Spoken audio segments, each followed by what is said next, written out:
ในพิธีทหารพลเอกจัสมร จัญญราชรองประธานผู้ประจำการคณะกรรมการป้องกันชาติป้องกันความสงบศูนย์กลางรองนายกรัฐมนตรี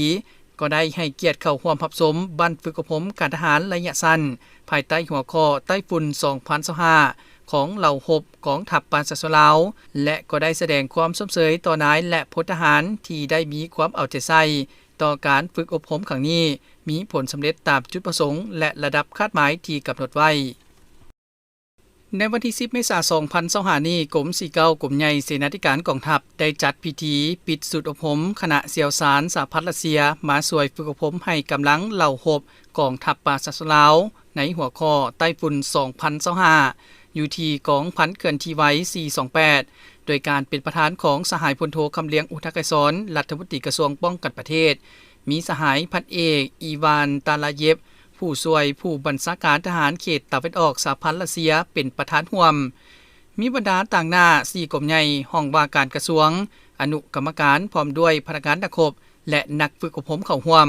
สหายพันเอกท้องดำดวงมาลาห้องหัวหน้ากรม49กรมใหญ่เสนาธิการได้ให้รู้ว่าการฝึกอบรมได้ดำเนินมาแต่วันที่20 มีนาคม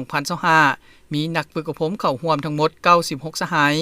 การฝึกอบรมครั้งนี้เพื่อยกระดับความรู้ความสามารถทางด้านยุทธวิธีสู่รบแบบทันสมัยให้แก่นายและพลทหารกองทัพปราณชลาวให้มีความพร้อมในการปฏิบัติหน้าที่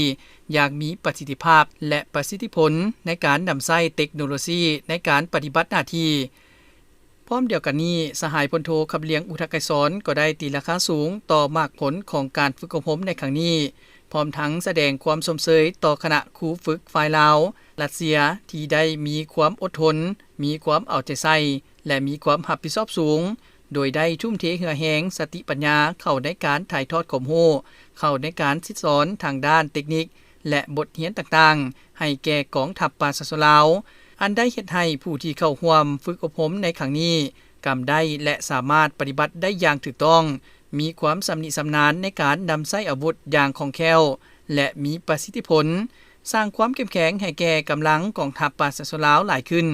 พร้อมทั้งตีราคาสูงต่อการฝึกแอบศิลปยุทธ์ยุทธวิธีของเหล่าหบเป็นการสืบต่ออันสำคัญในการเสริมขยายหัดแน่นสายพัวพันธ์และการทอมือที่มีหมุนเสื้ออันดีงามมาแต่ดุจนั้นระหว่าง2ชาติ2กองทัพลาวรัสเซียให้ดับมือแน่นแป้นยิ่งขึ้น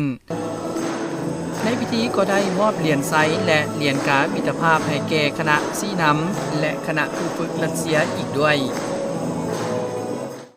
ผ่านการอบรมหัดแอบตัวจริงถึงว่าเวลาสั้นเพียง10กว่าวันก็เห็นได้ว่าการหัดแอบมันมีประสิทธิภาพสูงสมควรด้วยการเอาใจใส่จากเสี่ยวซานรัสเซียผู้ที่มีประสบการณ์ผู้ที่ได้ผ่านการสู้รบตัวจริงจากหน้าสนามผ่านจากหลายประเทศได้ถ่ายทอดเอาบทเรียนตัวจริงจากสนามรบมาถ่ายทอดให้แก่ไอ้น้องกองทัพปราณชลาวส่วนกำลังของพวกเราทั้งหมดก็มีอยู่96สหายครับที่ได้เข้าร่วมการอบรมหัดแอบผ่านการหัดแอบตัวจริงก็เห็นว่ากำลังของพวกเราได้มีความมานะอดทนเอาใจใส่ผ่านผ้าทุกข้อยุ่งยาก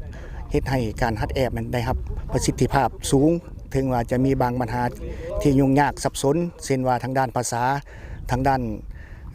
การประกอบของอุปกรณ์ภาคสนามกับบ่ทันได้มาตรฐานเท่าที่ควรแต่ว่าไอ้น้องของพวกเราและได้สมทบกับทางเสี่ยวซานและครูฝึกของฝ่ายรัสเซียได้พร้อมกันเฮ็ดบรรลุสำเร็จตามคาดหมายที่กันเทิงวางไว้